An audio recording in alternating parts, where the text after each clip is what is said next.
कवित्री बेटे के पालन पोषण की प्रक्रिया का जिक्र करते हुए कहती है कि थपकी देकर जिसे सुलाया, जिसके लिए लोरियां गाई, जिसके मुख पर जरा मलिनता, देख आंख में रात बिताई।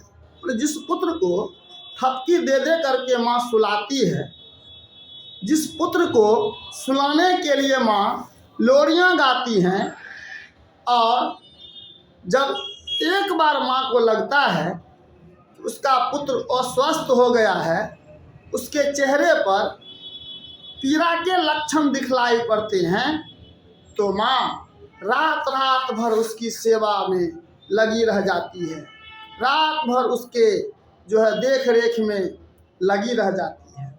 और कल्पना कीजिए कि वही पुत्र यदि उस माँ के सामने में काल कवलित हो जाए, उस पुत्र का निधन हो जाए, अकाल मृत्यु हो जाए, तो माँ के हृदय पर दुखों का कैसा पहाड़ टूटेगा।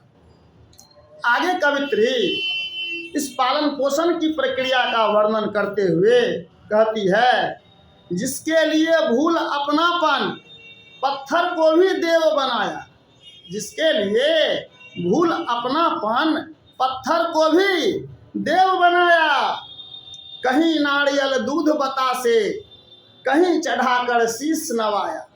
माँ जिस पुत्र के दीर्घायु होने के लिए, स्वस्थ होने के लिए पत्थर को भी देवता स्वीकार कर लेती है, पत्थर को भी भगवान मान लेती है, जिस पुत्र के लिए माँ कहीं पर दूध बतासे नारियल चढ़ाकर विनती करती है, प्रार्थना करती है, कहीं पर सिर झुकाकर माँ पुत्र के लिए प्रार्थना करती है, और वह पुत्र माँ से यदि बिछड़ जाए तो कैसा दुख होगा, यह कल्पनातीत बात है। कवित्री आगे कहती है, फिर भी कोई कुछ न कर सका, फिर भी कोई कुछ न कर सका, छिन ही गया खिलौना मेरा, मैं असहाय विवश बैठी रही, उठ गया छौना मेरा। यहाँ पर कवित्री का जो विद्रोही भावना है, विद्रोही स्वभाव है, वह प्रकट हुआ है। एक माँ अपने पुत्र की दीर्घायु होने के लिए, एक माँ अपने पुत्र के स्वास्थ्य के लिए पत्थर को देवता मानती है, कहीं पर दूध, कहीं बतासे, कहीं नारियल चढ़ाकर प्रार्थना विनती करती है, सिर झुकाकर प्रार्थना करती है। इसके बावजूद उसका प्राणों से प्यारा पुत्र नहीं बचता है, तो कवित्री विद्रोह के स्वर में आ जाती है। कवित्री का ईश्वरीय सत्ता पर से विश्वास डगमगा जाता है, और कवित्री कहती है कि कोई कुछ न कर सका, कोई कुछ न कर सका, छिन ही गया खिलौना मेरा, मैं असहाय विवश बैठी रही, उठ गया छौना मेरा। मौत के सामने मनुष्य विवश हो जाता है, लाचार हो जाता है, उसका कुछ भी वश नहीं चलता। उसी तरह से यहाँ पर एक माँ भी विवश है, लाचार है, उसके सामने उसके प्राणों से प्यारा पुत्र मृत्यु का ग्रास बन जाता है। और कवित्री कहती है कि मैं असहाय विवश बैठी रही, उठ ही गया छौना मेरा। यहाँ छौना शब्द का प्रयोग अतिशय प्रेम, अपनत्व को प्रकट करने के लिए किया गया है। प्रायः छौना शब्द का प्रयोग हिरण के बच्चों के लिए होता है, तो यहाँ पर कवित्री ने पुत्र का प्रयोग, पुत्र के लिए छौना शब्द का प्रयोग किस अर्थ में किया है? अत्यधिक प्रेम, अत्यधिक अपनत्व को प्रकट करने के लिए किया है, समझे। आगे कवित्री कहती है कि तड़प रहे हैं विकल प्राण ये, मुझको पल भर शांति नहीं है, वह खोया धन पा न सकूंगी, इसमें कुछ भी भ्रांति नहीं है। एक पुत्र के निधन के बाद माँ का जो व्याकुल बेचैन हृदय की वेदना है, उसे कवित्री सुभद्रा कुमारी चौहान व्यक्त करते हुए कहती हैं कि पुत्र के निधन के बाद माँ का जो प्राण है वह व्याकुल है, बेचैन है, प्राण तड़प रहे हैं। माँ को पल भर भी कहीं पर शांति नहीं मिलती है। माँ का मन उद्विग्न हो चुका है।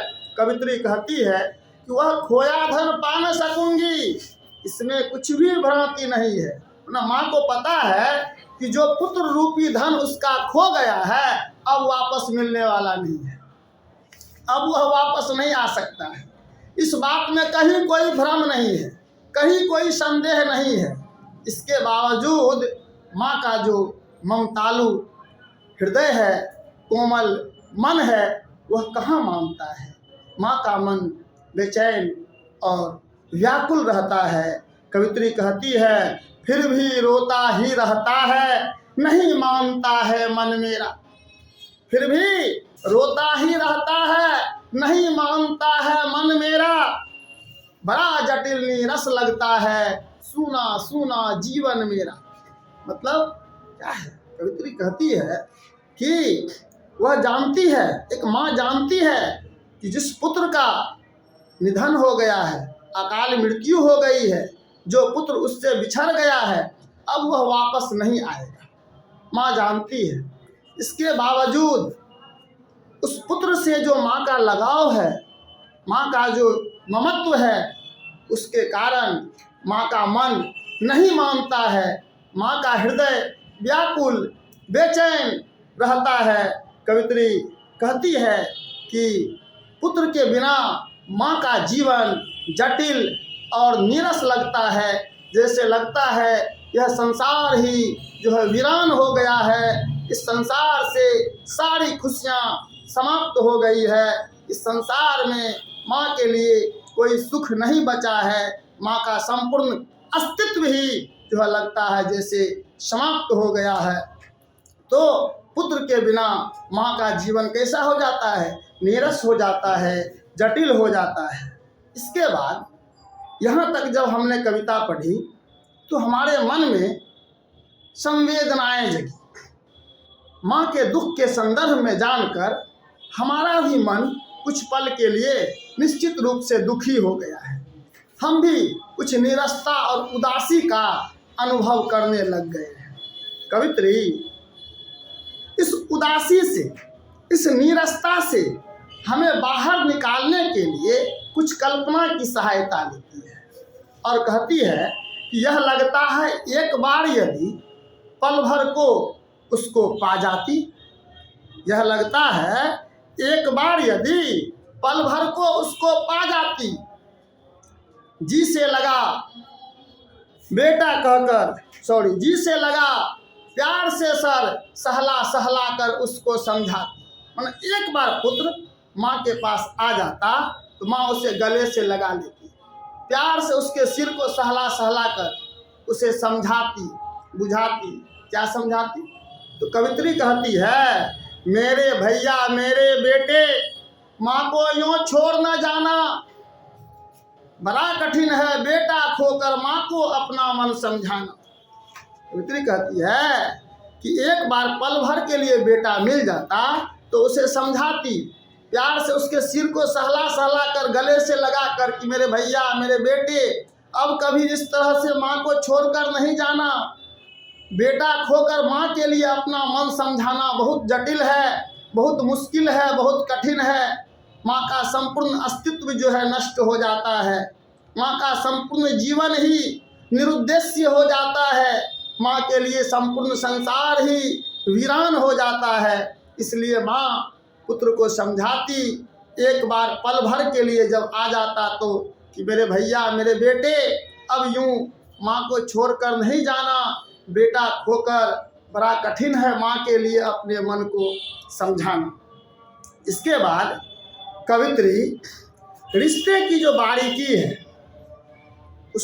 उसकी चर्चा करती है कि एक ही परिवार में माँ है, पिता है, भाई है, बहन है, बहुत रिश्ते संग और भी हैं, लेकिन पुत्र के साथ माँ का जो लगाव रहता है, माँ का जो प्रगाढ़ संबंध है, माँ का जो पुत्र के प्रति प्रेम और समर्पण है, ऐसा अन्यत्र दुर्लभ है, अन्यत्र संभव नहीं है।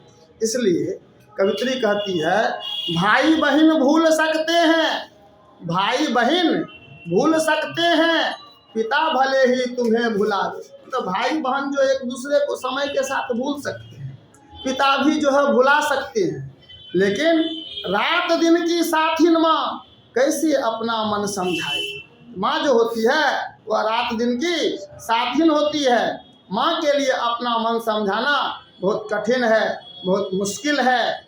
और अंत में सुभद्रा कुमारी चौहान के निधन के संबंध में मैं जानकारी दे दूं कि 15 फरवरी 1948 ईस्वी को वसंत पंचमी के दिन, मतलब सरस्वती पूजा के दिन, 15 फरवरी 1948 ईस्वी को नागपुर से जबलपुर, नागपुर महाराष्ट्र में है ना, नागपुर से जबलपुर आते समय कार दुर्घटना में उनका निधन हो गया। सुभद्रा कुमारी चौहान कांग्रेस पार्टी से जुड़ी हुई थी और कांग्रेस पार्टी का एमएलए भी रही थी, विधायक भी कांग्रेस पार्टी से रही थी। तो अभी आप लोग सुभद्रा कुमारी चौहान द्वारा रचित हिंदी साहित्य का दूसरा शोक गीत पुत्र वियोग पढ़ रहे थे। हिंदी शिक्षण संस्थान में आप सभी का स्वागत है, बहुत धन्यवाद। अब हम मिलते हैं अगले क्लास में।